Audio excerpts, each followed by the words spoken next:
Will NaLyssa Smith's WNBA career end abruptly? With the January 11th deadline approaching, the Indiana Fever star is facing a pivotal point in her career as trade rumors circulate and supporters turn against her. Although Smith's future is uncertain, teams may start acquiring specific players on January 11th, which is essentially when free agency begins. Everything is going to get serious on January 11th, but wait, there's more to this tale. Smith recently proved she still has what it takes in China, so why can't she succeed in Indiana? Remember when NaLyssa Smith was the WNBA's next big thing? Well, those days are over. The Indiana Fever star has fallen hard, and we're talking about a true nosedive. Let's get into the drama and see if Smith can salvage her spot on the Fever roster before it's too late. But free agency basically kicks off January the 11th. That's when teams can begin coring certain players. January the 11th is when everything is about to get real. The numbers don't lie anymore.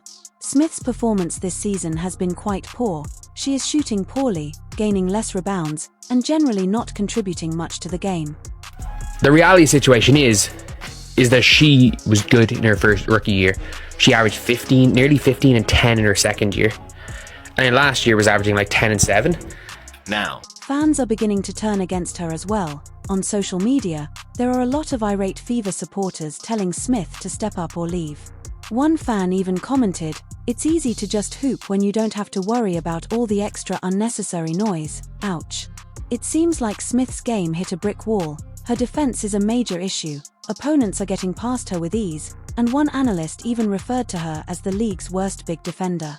Her shooting is also terrible. We're talking about her form being all over the place, and it's really hurting the Fever in a league where every point counts.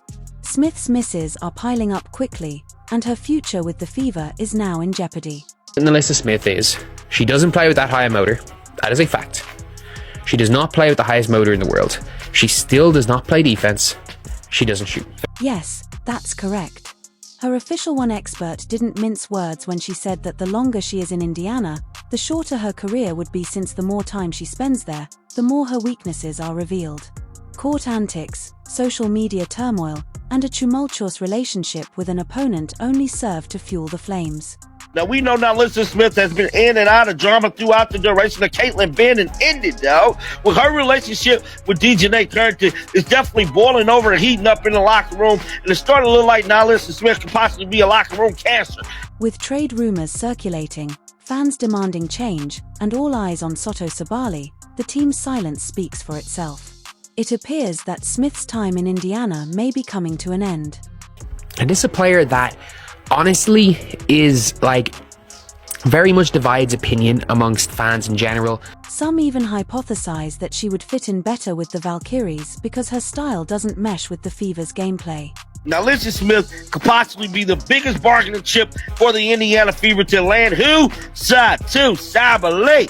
Now, she is also a free agent coming out of Dallas, bro. Soto Sabali is one of the best superstars in this league. I'm telling you right now, she will do a hell of a lot better than NaLyssa Smith. I just gotta keep it real. Everyone is watching to see what will happen next in this heated argument. And now for the kicker. NaLyssa Smith doesn't appear ready to go. She has been loving everything Stephanie White writes on social media and retweeting Caitlin Clark's messages. Fans are raving that's extremely different from Smith. If she is the number one player on your team, she will look pretty good. Which is why I thought the Valkyries should have done whatever they could to get NaLyssa Smith, because I think NaLyssa Smith could be a number one option on a bad team and give you 18 a game and be an all-star.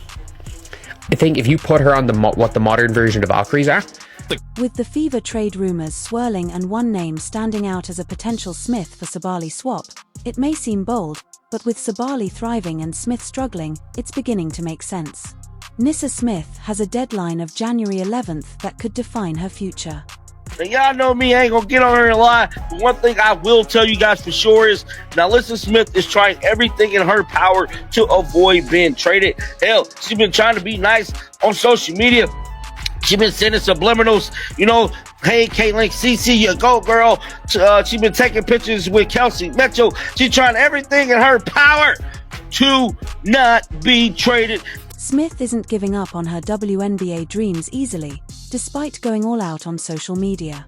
She's suddenly best friends with Kelsey Mitchell, posting pictures of the two of them together constantly, and she's become Caitlin Clark's biggest fan overnight, praising her everywhere on the internet. It's as if she's organizing her own public relations campaign to keep her spot on the team. As January 11th approaches, the pressure is mounting, and everything Smith does now matters. She must demonstrate that she's valuable and that she can be the player they were hoping for. But Satu's good enough on offense, he's a good enough shooter, and they're going to get enough shots. There's going to have gun teams with Satu. Smith. However, social media posting is insufficient. Smith must perform well on the court. We're talking about big games, tough defense, and clutch shots. If she doesn't step up, she might be cut. As we mentioned earlier, NaLyssa Smith was vying for a spot with Indiana, but she's found a second wind in China, and it's making headlines. She's not just holding her own, she's dominating, averaging 18 points and 10 rebounds per game. Smith has established herself as the go-to player, proving she still has what it takes. She's trying everything in her power to not be traded. And I'm here to tell you right now, I don't believe it's going to work. However, the reason Smith is succeeding in China while having trouble in the WNBA may be easier to understand than you might imagine.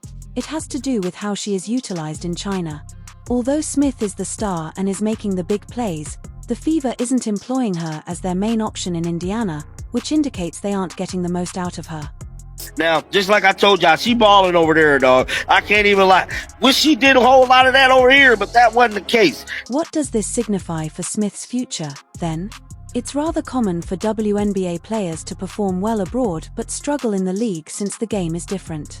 Her performance in China shows that she has the talent to be a star, but if the Fever can't figure out how to use her right, it might not matter how well she plays overseas. Although the positions are different, Smith's story particularly sticks out because there is a significant contrast between her play in China and the WNBA.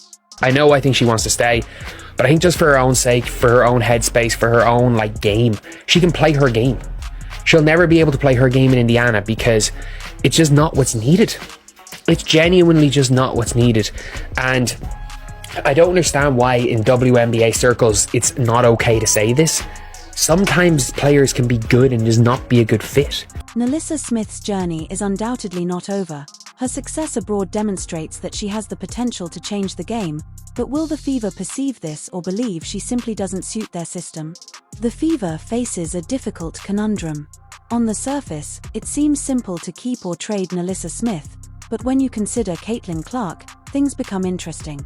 Keeping Smith seems like a safe bet because she is young, full of potential, and has shown moments of brilliance, but those moments haven't exactly ignited the WNBA, leaving the team divided between improving her defensive game and looking at other options. We've got to be objective with all of this. We've got to talk about it in a basketball way, and I think it's just a play style issue. NaLyssa Smith is playing really well in China. If anything, that might bump up her trade value because we've seen that NaLyssa Smith is not really going to fit into her role. Trading. Smith has the ability to change things. Perhaps they might get a player who is more suited to their squad, someone who plays hard all the time and is skilled at defense. That might be what they need to turn things around. Keep in mind Christie sides. Smith's predicament seems to be repeating itself. She struggled with the Fever until she was traded, and when her new team began to win, the sickness is most likely still bothering her. And it's fine, if you surrounded her with really good defensive players, NaLyssa Smith's fine. And if you put her on a team with good defenders kind of built around her, you know what? She can be good. Not in the defensive end, but she can be a good player. Problem is, Kelsey Mitchell is an average at best defender. Caitlin Clark, I will say, is a slightly below average defender. Lexi Hull's a decent defender. Aaliyah Boston's a decent defender. And then whoever the fifth player is, can't be the single worst defensive big in the league. Let's now discuss Caitlin Clark, who is introducing a completely new style of play to the squad. From what we've seen so far, does that sound like Smith? Clark needs teammates who can keep up, play tough defense, and make shots when it counts. Another season, people did not want Christie Sides coaching. She was losing games. It was just ugly. But I'm telling you, after that Olympic break, Christie Sides had a cup of coffee, got back in this thing, and she started winning games. And guess what? At the conclusion of the season, guess what Kelly did? Gave her the boot, bruh. It was too late. And I believe, allegedly, the same thing could be happening for NaLyssa Smith. Smith is doing fantastically in China, but here's the thing, she might perform better on a different WNBA team there. She's the star in Indiana, but she's having trouble finding her place. A fresh start could be beneficial for her. January 11th is quickly approaching, and everyone is watching Indiana. Will they keep Smith and hope she gets better, or will they trade her and try someone else? This is a big decision that could have an impact on the Fever for years.